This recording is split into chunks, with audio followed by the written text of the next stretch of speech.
आपको यहाँ पे लिंटर दिख रहा है ना, ये पूरा गिर गया था धड़ाम, ये अमोक दिया था।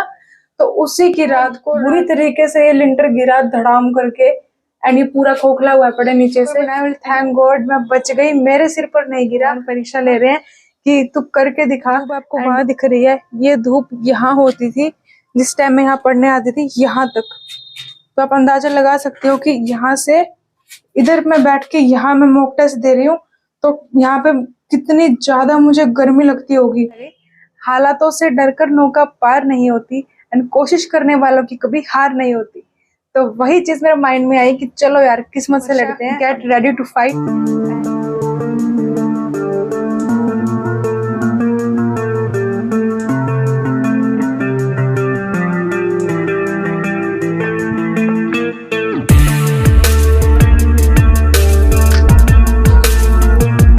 इस छत पर मैं सुबह भी आई थी, एंड अब आपको दिखाती हूँ इधर मैं कहाँ पढ़ती थी इस टाइम पर। इस रूम में। तो ये जो हमारे ओनर है उनका रूम था, तो इस रूम में वो नहीं आया करते थे, काफी टाइम से पहले उन्होंने आना छोड़ दिया था। तो मैं इस रूम में दिखाती हूँ आपको इस रूम का क्या सीन था। उन्होंने कहा था इसमें बैठ के पढ़ लेना, मैं अब दिखाती हूँ।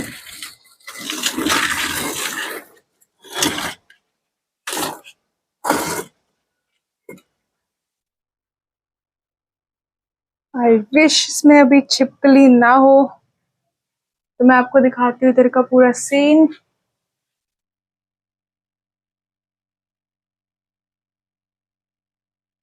सो गाइज ये है मेरी 5th लोकेशन। तो देखो आप, यहाँ पे मैं पढ़ती थी, एंड यहाँ पर मैं मतलब ये सब तो अभी कबाड़ सा पड़ा हुआ है, ये सब पहले था नहीं।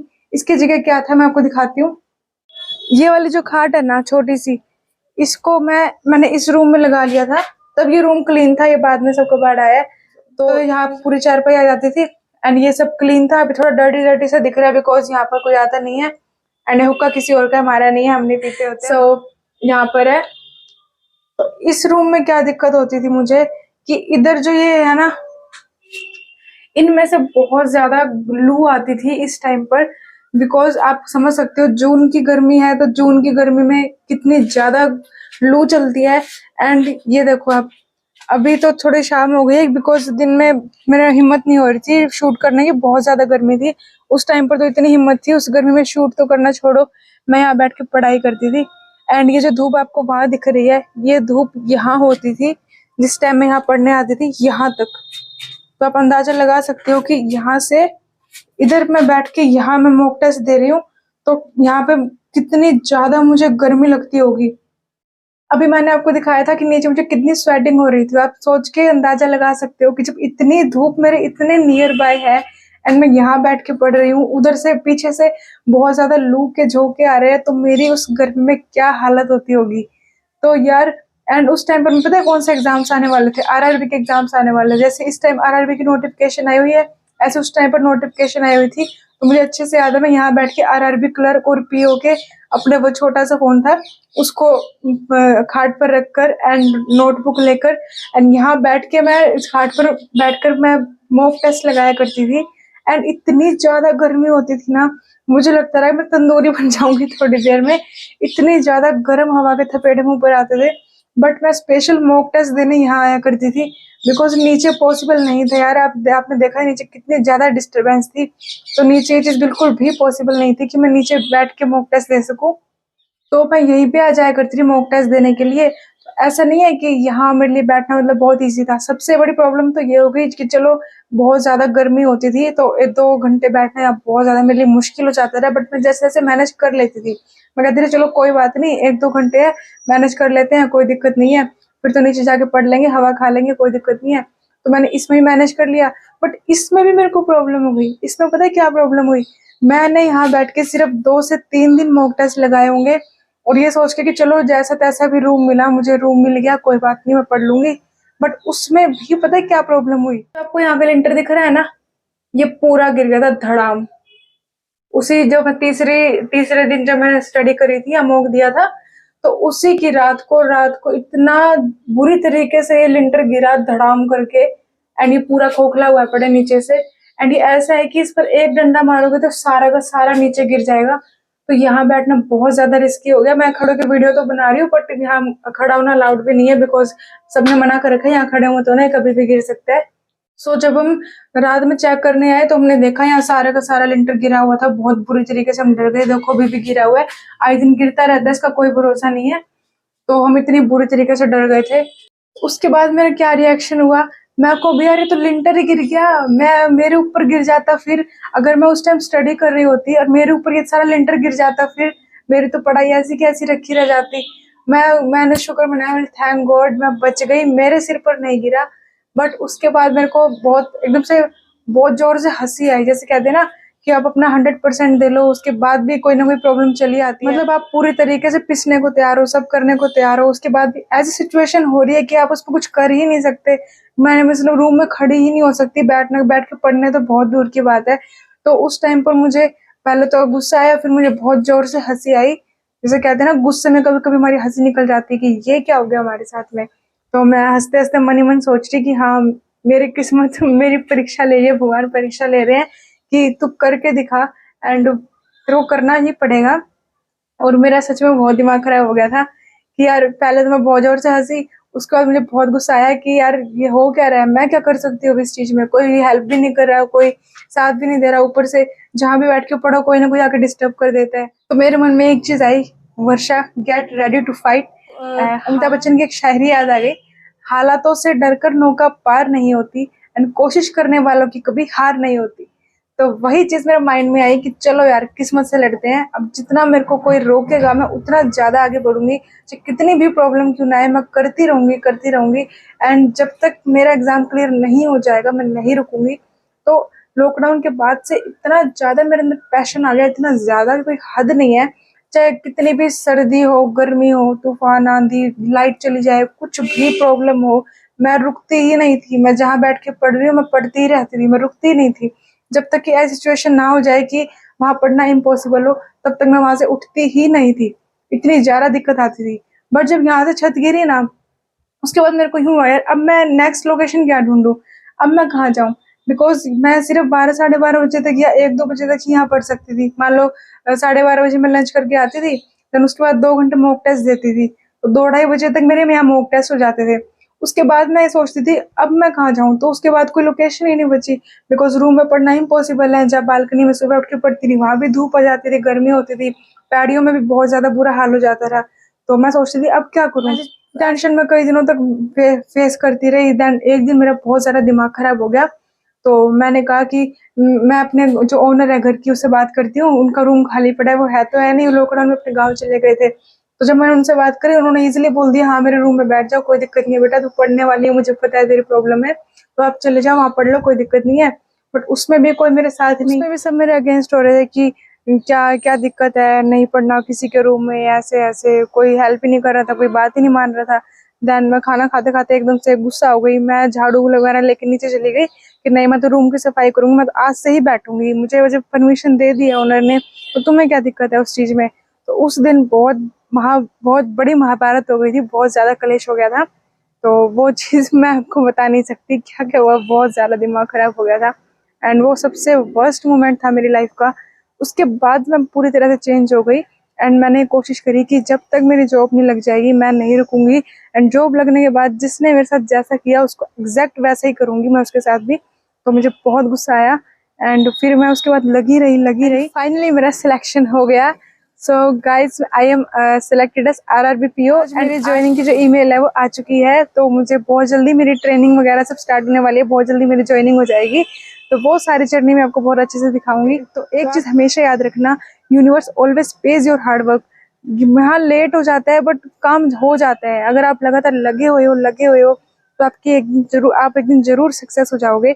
ये मत सोचना कि हम नहीं कर सकते या कोई प्रॉब्लम आ रही है तो आप बहाने बनाने लग जाते हो, एक्सक्यूजेस देने लग जाते हो कि नहीं यार हमसे नहीं होगा, हमारे तो ये प्रॉब्लम आ रही है, वो प्रॉब्लम आ रही है। तो आपको एक्सक्यूजेस नहीं देने हैं, एक्सक्यूजेस को डिलीट कर दो, अपना आप खुद का एक जोन बनाओ, पैशन का लेवल इतना हाई करो कि आपको उसका कि पूरी दुनिया ब्लर दिखे एंड आप लगातार उस चीज की तरफ बढ़ते रहो एंड आपको कोई भी ना रोक सके। You have to become unstoppable. Okay, अब मैं आपको दिखाती हूँ कि उसके बाद जब इतनी सिचुएशन हो गई कि कोई जगह नहीं मिल रही थी एंड उस रूम के पीछे क्या बात हुई थी एंड ऐसे नहीं है कि वो रूम मिलने के बाद भी मैं बहुत खुशी खुशी वहाँ आराम से पढ़ रही थी, वहां भी बहुत सारी प्रॉब्लम्स आई थी। और ऐसी प्रॉब्लम्स जैसे कि आप कहोगे कि ये तो होती ही नहीं है, ऐसा तो होता ही नहीं है, ये चीजें कैसे हो गई, तो वो चीज मैं आपको दिखाती हूँ। तो चलते हैं हमारी 6th लोकेशन पर।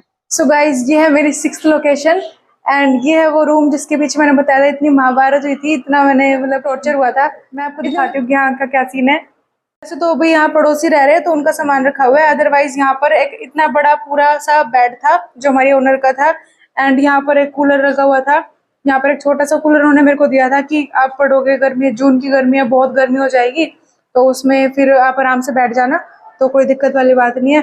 तो यहाँ इतनी प्रॉब्लम होती थी, देखो दिन में इतनी जो उजाला हो रहा है उसके बाद भी यहाँ एक तो लाइट जल रही है, तो फिर एक तो फर्स्टली लाइट ऑन करनी पड़ती थी एंड सेकंड क्या प्रॉब्लम आती है, लाइट ऑन करने से यहाँ बहुत ज्यादा मच्छर इकट्ठे हो जाते थे। तो मच्छर की वजह से जैसे यहाँ बेड होता रहा पूरा, उधर का तो था नहीं सेट, तो यहाँ बेड था पूरा, तो यहाँ बैठ के मैं आराम से अपने पढ़ती थी। बट उसमें इतने ज्यादा मच्छर काटते थे, इतने ज्यादा कोई हद नहीं है, यहाँ बहुत ज्यादा मच्छर है। यहाँ पे 24 आवर्स बार बार ओला उलट जलाते रहते हैं एंड इस गेट मेरे को ओपन करके रखना पड़ता रहा ताकि दोनों तरफ से हवा आती रहे। जब ज्यादा गर्मी होती रही तभी इसको बंद करते थे, अदरवाइज इसको ओपन करना था कि यहाँ पर थोड़ी सी मेरे को घुटन वगैरह ना हो जाए इसलिए। तो इस वजह से ऑल आउट वगैरह भी नहीं लगाते थे क्योंकि घुटन हो जाती थी इस वजह से, तो वो भी मैं ज्यादा यूज नहीं करती थी एंड स्मेल पूरे रूम में फैल जाती थी, वो भी प्रॉब्लम होती थी। तो इसलिए एंड ऑल आउट लगाने के बाद भी मच्छर इतने ज्यादा थे ना, कोई हद नहीं थी, तो इतनी ज्यादा मतलब परेशानी थी यहाँ पर। एंड उसके बाद भी प्रॉब्लम खत्म नहीं हुई है, तो चलो नॉर्मल सी प्रॉब्लम थी, मच्छर मक्खी आगे कोई बात नहीं, बट ना यहाँ थोड़ी सी स्मेल भी आती थी क्योंकि इधर पास में सीवर है, मैं आपको दिखाऊंगी थोड़ी देर में, तो वो सब भी सहन करनी पड़ती थी। एंड उसके बाद क्या था कि जो आंटी जी ने हमें कूलर दिया था ना, उस कूलर में अलग ही सिस्टम था। जैसे इतना छोटा सा कूलर था, मिनी कूलर टाइप का, तो उसमें मुश्किल से पानी भरा, सब कुछ ठीक किया, उसको अजीब सा अलग अलग टूट रहा था, उसको जैसे तैसे मैंने ठीक किया। बट उसमें क्या हुआ कि उसमें इतने जैसे पानी डालो तो उसमें इतने बड़े बड़े बर्फ के गोले बन के, जिससे इतने बड़े बड़े फोम सा गोला सा बन के और ऐसे मेरे मुंह पे आता था। मैं को भी ये कैसे कूलर है, मैंने फर्स्ट टाइम देखा है। मैं यहाँ मान लो बैठ के पढ़ रही हूँ, ठीक है, इधर लगा हुआ है कूलर, तो बिल्कुल पास का डिस्टेंस हो गया, ठीक है, या चलो चलो थोड़ा सा मैं दूर भी बैठ जाती हूँ अगर, तो इसमें से जैसे कूलर का पानी चल रहा है तो चलते चलते एकदम से इतना बड़ा सा बर्फ का मतलब पानी का फोम का गोला निकल के आता था और ऐसे लगता रहा, कभी कॉपी पे, कभी मेरे मुंह पे, कभी हाथ पे। मैं को भाई ये कौन सा कूलर है, मैं सोची इसमें सरफ वगैरह शायद चला गया, तो इस वजह से इसमें ऐसा हो रहा है। मैंने उसको वापस उसका पानी निकाला, उसको अच्छे से क्लीन किया, सारी चीजें उसकी सही से करी, उसके बाद भी ये प्रॉब्लम हो रही थी यार, इतने बड़े बड़े गोले निकल निकल के मेरे मुंह पे, हाथ पे, सारा मतलब रजिस्टर खराब हो जाता था। और मैं दूर बैठती थी तो उधर मच्छर खाते थे एंड क्योंकि इतनी ज्यादा उसकी तेज हवा थी नहीं, छोटा सा कूलर था, तो ये दिक्कत। मैं कहूँ अब भाई ये क्या हो रहा है, मतलब कुछ भी। फिर उसके बाद क्या हुआ कि यहाँ बेड पर ना ज्यादा देर मेरे से बैठा नहीं जाता रहा, बिकॉज मैं थोड़ी सी हाइट मेरी ज्यादा है, तो जो जिनकी हाइट ज्यादा होती है वो ऐसे झुक के नहीं बैठ पाते हैं, उन्हें प्रॉब्लम होती है, कमर में दर्द होने लग जाता है। तो एक टेबल थी छोटी सी, तो वो अगर अंदर होगी मैं आपको दिखाऊंगी, तो वो टेबल मैं यहाँ लगाया करती थी इधर इस साइड में, तो वो छोटी सी टेबल ऐसे लगती थी, तो वो बहुत ज्यादा नीची थी, जैसे कि खाट है ना जितनी नीची है उतनी नीची थी वो टेबल थी, तो उस पर बहुत ज्यादा झुक के बैठना पड़ता था, उससे भी बैक में बहुत ज्यादा पेन होता था। तो मैंने उसके लिए क्या इलाज किया, मैं ईंटें लेकर आई, छत पर हमारी बहुत सारी ईंटें पड़ी थी, तो हर जो पाया होता है उसका, जो पैर होता है टेबल का, उस हर पैर के नीचे मैंने चार चार तीन तीन ईंटें इस तरीके से सेटल करके लगाई कि वो थोड़ी सी ऊंची हो जाए। बट उसमें भी अलग ही झोल था, वो ऐसी थी कि उस सारी इक्वल लगा दो, कुछ भी कर दो, उसके बाद भी वो इक्वल ही नहीं हो रही थी, कुछ समझ में नहीं आ रहा था कि क्या कोई प्रॉब्लम आ रही है। मेरे को उस टाइम हंसी भी आती थी, गुस्सा भी आता था कि कुछ सेट ही नहीं हो रहा है। तो जैसे तैसे मैं उसको मुश्किल से सेट करती थी, देन कोई ना कोई आके उसको बिगाड़ के चला जाता था। उनको सेट करने में कम से कम आधा पौन घंटा आराम से लगता था, बिकॉज अगर आप उसको थोड़ा ऊंचा नीचे सेट कर देते हो ना, तो उसमें क्या होता है कि जैसे आप मोटा जीरो जल्दी जल्दी लिख रहे हो, तो टेबल बार बार ऊंची नीची होती थी, तो सारा डायग्राम बिगड़ जाता था, सारे पजल खराब हो जाते थे। तो इतना अजीब सा लगता है मुझे, यार कैसी कैसी प्रॉब्लम्स आ रही है बिना सिर पैर की, कुछ समझ में ही नहीं आ रहा। इतनी मुश्किल से टेबल को सेट करो, फिर कोई ना कोई बिगाड़ के चला जाता था। एंड पड़ोस से टीवी की इतनी ज्यादा शोर आता था, उनको बार बार बोल के आओ कि यार आवाज कम कर लो, कम कर लो। मतलब इतनी ज्यादा फ्रस्ट्रेशन हो जाती थी ना, दिमाग खराब हो जाता था। ऊपर से मच्छर काटे जाए, इधर से कूलर चलाओ तो वो पानी के गोले निकल के आ रहे हैं मुंह पे, कूलर बंद कर दो तो गर्मी में इंसान नहा जाए, मच्छरों से कटवा ले, और टेबल भी ऐसी बैठे बैठे दिमाग खराब हो जाए। उसके बाद सबसे और भी खराब बात क्या कि जैसे अभी तो लाइट्स ऑन है, चलो ठीक है, बट बारिश आ जाए या ऐसा कोई वेदर आ जाए जिसमें बार बार इससे होता है ना, आधा दिन धूप होती है, आधा दिन फिर बाद में बारिश का मौसम हो जाता है। तो जब ऐसा होता था ना, थोड़ा सा भी ऊपर अंधेरा हुआ या बादल आए तो ऊपर यहाँ पे पूरा मतलब अंधेरा हो जाता था, इधर से लाइट चली जाती थी एंड ऊपर से इतना ज्यादा इस रूम में अंधेरा हो जाता था कि यहाँ 1 मिनट भी बैठ के पढ़ना पॉसिबल बिल्कुल भी नहीं था। एंड यहाँ भी मैं सिर्फ कितने बजे तक पढ़ती थी, 2:30 बजे से लेकर 4 से 5 बजे तक। उसके बाद यहाँ पूरा अंधेरा हो जाता था एंड लाइट्स वगैरह बार बार चली जाती थी एंड मेरा मन भी नहीं लगता था क्योंकि यहाँ से बहुत ज्यादा स्मेल आती थी। तो ये चीज भी मतलब बहुत सहन करना पड़ता था, बहुत दिमाग खराब हो जाता था। बट फिर भी मेरे को यूं था कि चलो मुझे पर्सनल स्पेस मिल गया पढ़ने के लिए, बट फिर भी कोई ना कोई बार बार बीच में आकर डिस्टर्ब कर देता था कि थोड़ी देर हमको बैठने दे ऐसे ऐसे। तो बहुत दिमाग खराब होता था। तो उसके बाद क्या होता ना कि यहाँ पर जैसे स्मेल आती थी, मैं आपको दिखाती हूँ कि क्या दिक्कत होती थी। तो यहाँ पर ये जो सीवर लगा हुआ है उसमें से बहुत ज्यादा स्मेल आती थी। अभी तो पड़ोसी आ रहे हैं तो किचन वगैरह खाना वगैरह सब बनाते हैं तो कोई दिक्कत नहीं होती है। तो अदरवाइज यहाँ पर बहुत ज्यादा स्मेल आती थी। मेरे को यहाँ पर आकर पूरा परफ्यूम स्प्रे करना पड़ता था ताकि इसमें से कम स्मेल आए। उसके बाद भी बहुत गंदी स्मेल आती थी और पूरी इस रूम में इधर उधर सब में भर जाती थी। तो उस चीज का भी बहुत ज्यादा गुस्सा आता था, समझ में नहीं आता था उस चीज को कैसे हैंडल करें, बट करनी पड़ती थी यार क्योंकि मेरे से बिल्कुल सहन नहीं होती थी।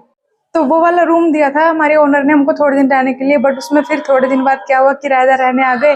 फिर मेरे को प्रॉब्लम हो गई, अब मैं क्या करूं। तो उसके बाद मैं आई अपनी 7th लोकेशन पर, जो था हमारी ओनर का खुद का रूम। तो चलते हैं 7th लोकेशन पर।